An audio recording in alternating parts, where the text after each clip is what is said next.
Hello viewers, welcome to back in our education dream light channel. বরাবরের মতো আজকে আমরা আবারও একটি ক্লাস নিয়ে উপস্থিত হয়েছি। আজকে ক্লাসটি হচ্ছে সেন্টেন্স বিষয়ে। শুরুতে আমরা জানব সেন্টেন্স কাকে বলে।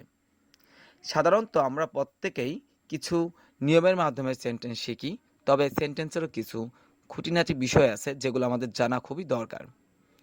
তো দেখো, দুই বা ততোধিক শব্দ সমষ্টি একত্রে মিলিত হয়ে বক্তার মনের ভাব সম্পূর্ণরূপে প্রকাশ করলে কেবল তাকে সেন্টেন্স বা বাক্য বলে। ইংরেজিতে যদি আমরা এই তোমার বাক্যটিকে কনভার্ট করি, আহ, দেখো কি দাঁড়ায়, a sentence contains a word or a group of ওয়ার্ডস।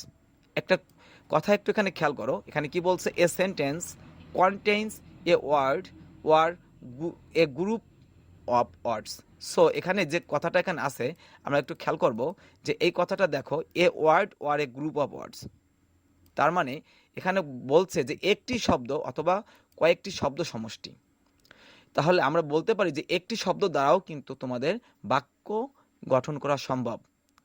আমরা প্রত্যেকে জানি যে কয়েকটি শব্দ যখন পাশাপাশি বসে সম্পূর্ণ অর্থ বোঝাবে তখন সেটা বাক্য, কিন্তু একটা শব্দ দ্বারাও কিন্তু বাক্য গঠন করা সম্ভব যদি সেটা কি, দ্যাট এক্সপ্রেস, ব্যক্ত করে কি, কমপ্লিট আইডিয়াস, সম্পূর্ণ ধারণা, সেন্স, ধ্যান, ফিলিংস, অনুভূতি, অর্থ অনুসারে যদি কি করে সেটাকে ব্যক্ত করে, অবশ্যই সেটা বাক্যে পরিণত হবে।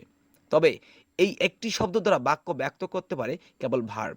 তাহলে আমরা বলতে পারি সাবজেক্ট এবং অবজেক্ট ছাড়া বাক্য সম্ভব, সেটা হচ্ছে কি বলতো, verb.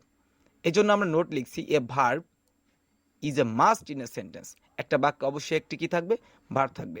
And without a verb, verb ছাড়া no sentence can be formed, কোনো বাক্যই গঠন করা যেতে পারে না।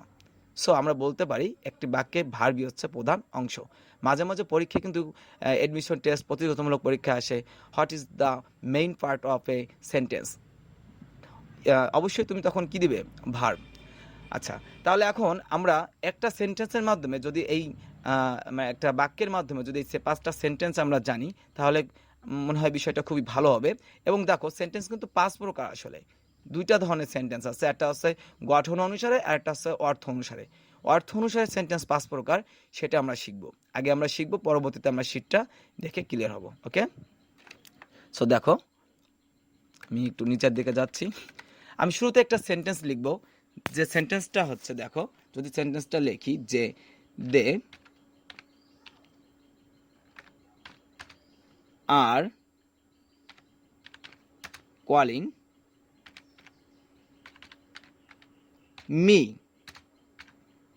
সো এই বাক্যটা হচ্ছে দে আর কলিং মি, তারা আমাকে ডাকছে। আচ্ছা, এখানে কলিংটা হচ্ছে মূল ভার্ব। এটা কি ভার্ব, মূল ভার্ব। আচ্ছা, এই অংশটা হচ্ছে মূল ভার্ব।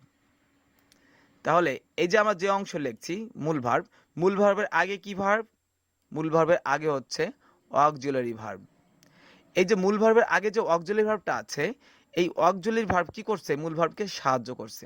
তোমরা টেন্স সম্পর্কে প্রত্যেকে জানো, তোমরা আমার টেন্স এবং অক্সিলারি ভার্বের ক্লাসটা দেখে আসবে, তাহলে আরও সহজ হয়ে যাবে।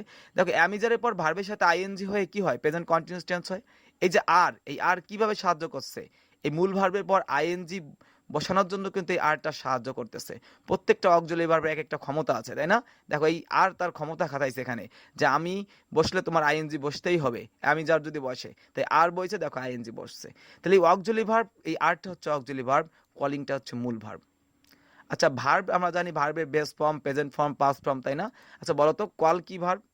কল কিন্তু হচ্ছে তোমার ভার্বের বেস ফর্ম। কলস কি?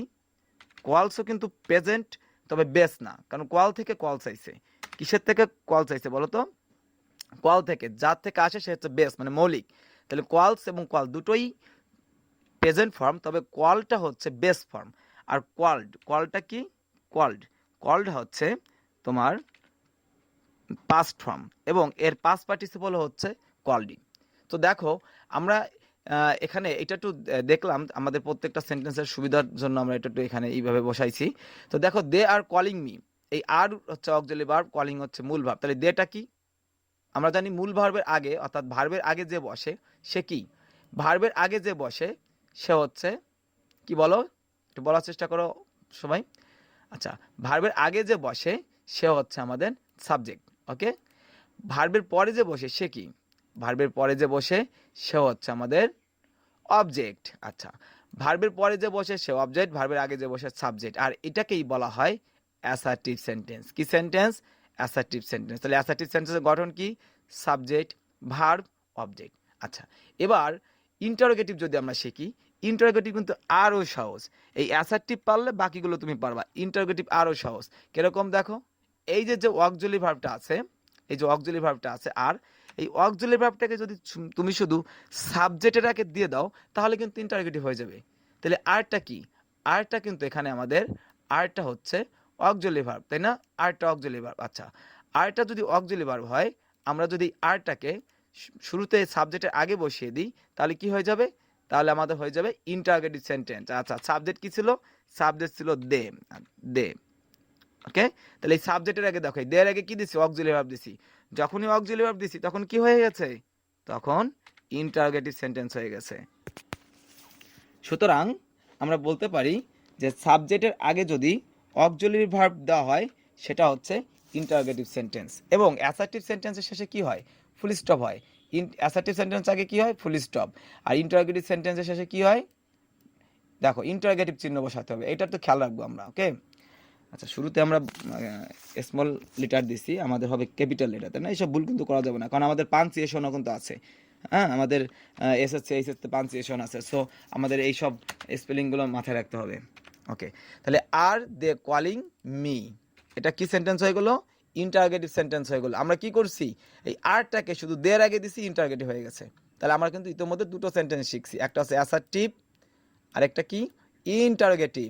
আচ্ছা, এবার ইম্পারেটিভ সেন্টেন্স শিখতে হবে। মনে রাখবা, একদম মূল ভার্ব দিয়ে যে বাক্যটি শুরু হবে সেটি হচ্ছে ইম্পারেটিভ সেন্টেন্স। কি ভার্ব দিয়ে? মূল ভার্ব দিয়ে। মূল ভার্ব দিয়ে যেটা শুরু হবে, ওকে, সেটা হচ্ছে আমাদের ইম্পারেটিভ সেন্টেন্স।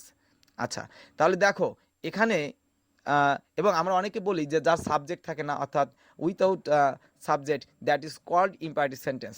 ওকে, মানে সাবজেক্ট ছাড়া যে সেন্টেন্স সেটাকে আমরা বলি হচ্ছে ইম্পারেটিভ সেন্টেন্স। এই ইম্পারেটিভ সেন্টেন্স আদেশ, অনুরোধ, উপদেশ, নিষেধ এগুলো কিন্তু বোঝায়। দেখো, আমি যদি এই যে মূল ভার্ব ছিল আর কলিং মি, এখানে মূল ভার্ব প্লাস অবজেক্ট যদি থাকে সেটা ইম্পারেটিভ সেন্টেন্স, অর্থাৎ আমি শুরুতেই বলছি যে মূল ভার্ব দিয়ে শুরু হবে। তাহলে এই আরটা কি ছিল? আরটা ছিল অক্সিলারি ভার্ব, দেটা কি ছিল? সাবজেক্ট, মূল ভার্বটা কি এখানে? কলিং। তাহলে আর যদি চলে যায়, সাবজেক্টে যদি চলে যায়, তাহলে মূল ভার্ব আর তোর ক্ষমতা নাই, তাহলে এই মূল ভার্ব কি? এই কলিং থাকবে? কল হয়ে যাবে না? কল হয়ে যাবে। আমরা তাহলে কল বসাই। ভার্ব আর তোর ক্ষমতা নাই, তাহলে এই মূল ভার্ব কি? এই কলিং থাকবে? কল হয়ে যাবে না? কল হয়ে যাবে। আমরা তাহলে কল বসাই, CALL। তাহলে দেখো, আমি কিন্তু মূল ভার্ব দিয়ে শুরু করছি, এখান থেকে এই যে আর দে একটু কি করছে?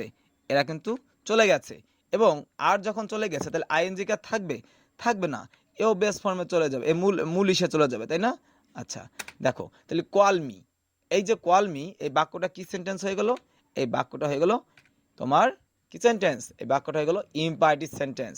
সো ভার্ব দিয়ে, মূল ভার্ব দিয়ে যে বাক্য শুরু হয় সেটা হচ্ছে ইম্পারেটিভ সেন্টেন্স। তাহলে ইতোমধ্যে আমরা তিনটা বাক্য শেষ করছি, একটা হচ্ছে অ্যাসার্টিভ, আরেকটা হচ্ছে ইন্টারোগেটিভ, দেন আমরা শিখলাম ইম্পারেটিভ। এবার আমরা যেটা শিখব সেটা হচ্ছে অবজেক্টিভ। অবজেক্টিভ বাক্য কিভাবে শুরু হয়? অবজেক্টিভ হচ্ছে যে বাক্যটি মেয়ে দিয়ে শুরু হবে এবং সেই বাক্যটি প্রার্থনা বুঝাবে, আশীর্বাদ বুঝাবে, তাহলে সেটা হচ্ছে আমাদের অবজেক্টিভ সেন্টেন্স।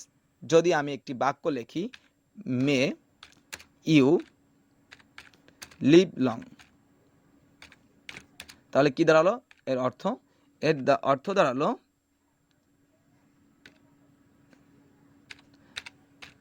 যে may you live long.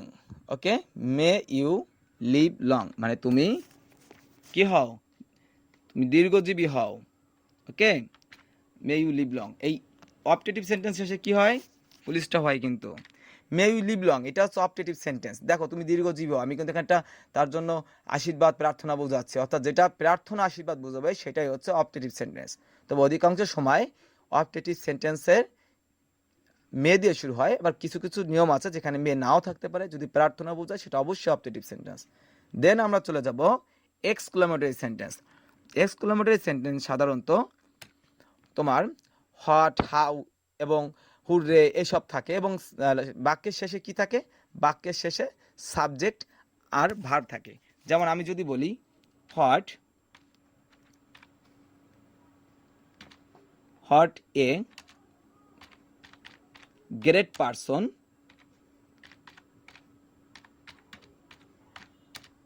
He is. দেখো এর শেষে কি আছে, এর শেষে কিন্তু তোমার সাবজেক্ট এবং ভার্ব আছে। শেষে যেহেতু সাবজেক্ট এবং ভার্ব আছে এবং হট আছে, দেখো হট, হাউ, এই হটে, হাউ এইসব যদি থাকে সেটা কি সেন্টেন্স বলো তো? সেটা হচ্ছে তোমার এক্সক্লেমেটরি সেন্টেন্স। ওকে, তাহলে আমরা খুব সহজে 5টা সেন্টেন্স সম্পর্কে আমরা আমরা ক্লাসের মাধ্যমে শিখেছি। এখন আমরা একটু নিচের দিকে আমাদের শিটগুলো একটু দেখব, খেয়াল করো। আচ্ছা দেখো, অ্যাসার্টিভ সেন্টেন্স হচ্ছে বিবৃতিমূলক বাক্য যেখানে বর্ণনা থাকবে। দেখো হি লাভস মি, এই লাভটা কি? এই লাভটা কিন্তু মূল ভার্ব, মূল ভার্ব, আর এই হিটা কি? সাবজেক্ট, মিটা কি? অবজেক্ট। সো এটা হচ্ছে কি sentence? Assertive sentence. He has seen me, দেখো সাবজেক্ট ভার্ব অবজেক্ট দিয়েছি। সো এখানে এই হ্যাজটা কি বলতো? এই সি, এই সি এর ভিতরে সিন, অক্সিলারি ভার্বের পর হ্যাজের পর ভার্ব বসলে ভিতরে হয়ে যায়। তার মানে এই হ্যাজটা হচ্ছে অক্সিলারি ভার্ব, এটা হচ্ছে মূল ভার্ব। এর আগে কি বলছে? সাবজেক্ট, পরে কি বলছে? অবজেক্ট। সো এটাও অ্যাসার্টিভ সেন্টেন্স, আমরা গঠনও দিয়ে দিচ্ছি সাবজেক্ট ভার্ব অবজেক্ট। এই অ্যাসার্টিভ সেন্টেন্সকে আবার দুই ভাগে ভাগ করছে, একটা হচ্ছে কি অ্যাফার্মেটিভ আর একটা নেগেটিভ।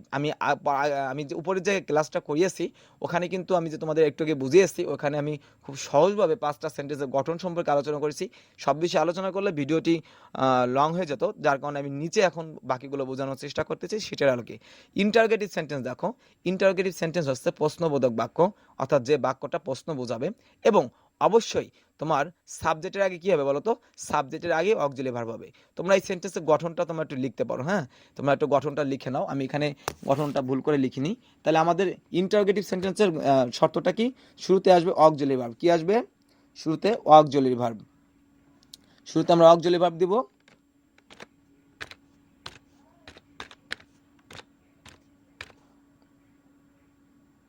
Auxiliary verb. আচ্ছা, অক্সিলারি ভার্বের পর কি দেব? অক্সিলারি ভার্বের পর আমরা দিব হচ্ছে সাবজেক্ট, শুধু এস দিচ্ছি। তারপর কি দেব? তারপর দিব মূল ভার্ব। তারপর কি দেব? তারপর দিব হচ্ছে আমরা অবজেক্ট, এবং শেষে একটা কি চিহ্ন হবে? শেষে অবশ্যই ডাবল-এস কোশ্চেনের একটা চিহ্ন হবে। তাহলে আমরা বুঝলাম যে ইন্টারগেটিভ সেন্টেন্সে সাবজেক্টের আগে কি বসে? সাবজেক্টের আগে অক্সিলারি ভার্ব বসে, এবং সাবজেক্টের পর, সাবজেক্টের আগে যে অক্সিলারি ভার্বটা দিই এরপরে আমরা কি করি? এরপরে আমরা সাবজেক্টের পরে মূল ভার্ব এসব বসাই। সো সহজ, দেখো শুধু কি করছি, শুধু এই সাবজেক্টের আগে, এই যে সাবজেক্ট, এই সাবজেক্টের আগে কি দিছি? অক্সিলারি ভার্ব দিছি। কি হয়ে গেছে? ইন্টারগেটিভ হয়ে গেছে। এই যে হি সাবজেক্ট, এর আগে কি দিছি? এই যে হ্যাজটা দিছি। দেখো এই যেমন এখানে লিখছিলাম হি হ্যাজ সিন মি, এই হ্যাজটা কি ছিল? হ্যাজটা অক্সিলারি ভার্ব ছিল, এই সাবজেক্টের আগে দিছি, কি হয়ে গেছে? ইন্টারগেটিভ হয়ে গেছে। আর এখানে একটা ভুল আছে, তোমরা খেয়াল করছো? আমরা এখানে কি ফুল স্টপ দিছি, হবে কি বলো তো?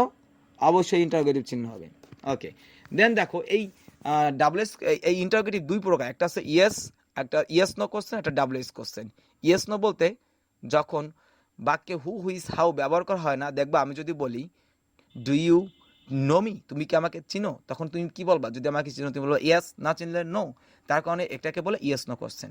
এখন আমি যদি বলি যে আবার যদি আমি বলি যে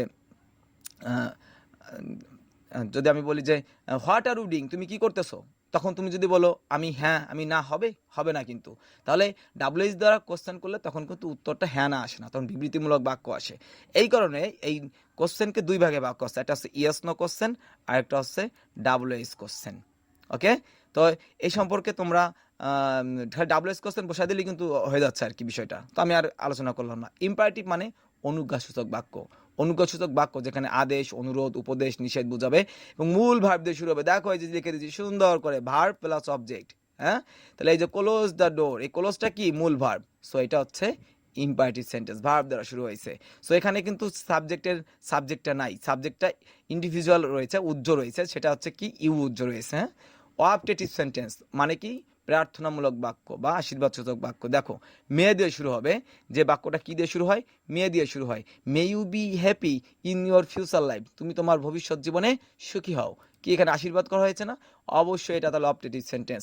বেশিরভাগই কিন্তু মে দিয়ে শুরু হয় অপটেটিভ সেন্টেন্স, তবে হ্যাঁ মে নাও থাকতে পারে। তবে যদি সেই বাক্যটা আশীর্বাদ বুঝায়, আমরা জানি মূল ভার্ব দিয়ে শুরু হলে সেই বাক্যটা কি ইম্পারেটিভ, কিন্তু যদি সেই বাক্যটা আশীর্বাদ প্রার্থনা বুঝায় তাহলে কিন্তু কি হয়ে যাবে, অপটেটিভ হয়ে যাবে। দেখো লিভ লং আওয়ার প্রেসিডেন্ট, আমাদের প্রধানমন্ত্রীকে কি প্রাইম মিনিস্টার মানে প্রধানমন্ত্রী, আমাদের রাষ্ট্রপতিকে কি করো, দীর্ঘজীবী করো। তাহলে এটা হচ্ছে কি সেন্টেন্স, অপটেটিভ সেন্টেন্স।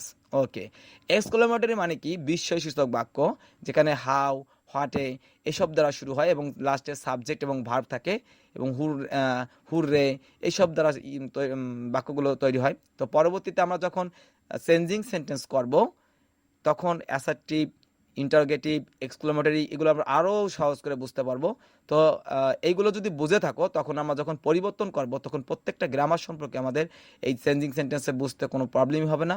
তো তোমাদের কাছে অনুরোধ থাকলো এই ক্লাসটি যদি না বোঝো আবার ভিডিও টেনে বোঝার চেষ্টা করো, কারণ আমাদের প্রত্যেকটি ক্লাসের ধাপে ধাপে যেগুলো দেওয়া হয় একটার সাথে একটা পরিপূরক, মানে তুমি এটা পারলে তখন পরবর্তী ক্লাসটা সহজেই পারবা। তো আজকে এই পর্যন্তই, সবাই ভালো থাকবে, টেক কেয়ার।